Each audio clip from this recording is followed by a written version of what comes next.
علماء بیان کرتے ہیں کہ امام کے بارے میں، امام بیٹھے ہوئے ہیں اور دسترخوان ہے، اور ابو حنیفہ بھی جو ہے وہ بیٹھا ہوا ہے. کھانا جیسے آیا تو امام نے کھانا کھاتے وقت کہا کہ میں شروع کرتا ہوں کہ اللہ اور اس کے رسول نے یہ مجھے عطا کیا. تو ابو حنیفہ کہتا ہے کہ یہ شرک نہیں ہے، آپ اللہ کے کام میں شریک ٹھہرا رہے ہیں کسی کو.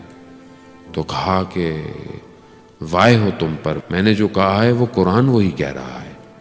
یعنی کتنی آیتیں قرآن کی یہ کہہ رہی ہیں کہ اللہ اور اس کے رسول کے ذریعے سے چیزیں تمہیں ملتی ہیں. یعنی وہابیت ہے کس پہ کھڑی ہوئی کہ بھائی کسی کو شریک نہیں ٹھہراؤ. اصل خدا کی عبادت میں شریک نہیں ٹھہرایا جاتا ہے انسان، نہ خدا کے ساتھ شریک ہے.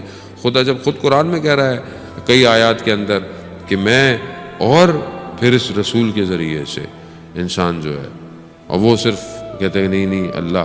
اسی چکر میں وہ کہتے ہیں کہ نہ زیارت پہ جاؤ، نہ قبروں کی زیارت کرو، نہ فاتحہ پڑھو، یہ تو سب دنیا سے چلے گئے. ابھی اپنا کوئی مر جاتا ہے تو کھڑے ہو کے فاتحہ پڑھ رہے ہوتے ہیں، رو بھی رہے ہوتے ہیں، اور کہتے ہیں کہ رسول پہ نہیں رو، امام حسین پہ نہیں رو. عزیزان محترم، کیونکہ فطرت کے مخالف ہے دین، فطری دین نہیں ہے، اس لیے کھوکھلا ہے. امام نے اسی وقت قرآن کی آیتوں کی تلاوت کر کر یہ بتا دیا کہ یہ تمہاری تفکر صحیح نہیں ہے.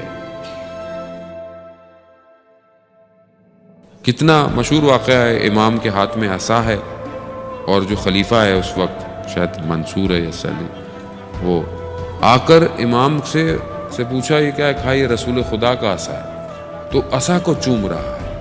یعنی عصا یعنی وہ جو لکڑی ہوتی ہے اس کو پکڑ کے چلتے ہیں، اس کو چوم رہا ہے.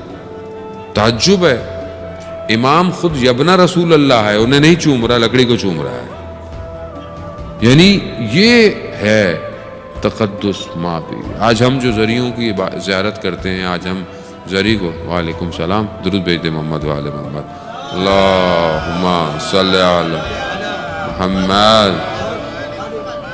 اذانہ محترم، ہم اگر زری کو چومتے ہیں تو ہم زری کو کیوں چوم رہے ہیں؟ کیونکہ زری نسبت رکھتی ہے امام سے. اگر امام کی ہے تو ہم اس لیے چوم رہے ہیں. مطلب اگر ویسے کوئی ہوتی تو ہم کون چومتا ہے انسان اس کو؟ کیونکہ امام کی ذریعہ ہے. ہم جب حرم جاتے ہیں تو ہم در و دیوار چومتے ہیں. کیوں چومتے ہیں؟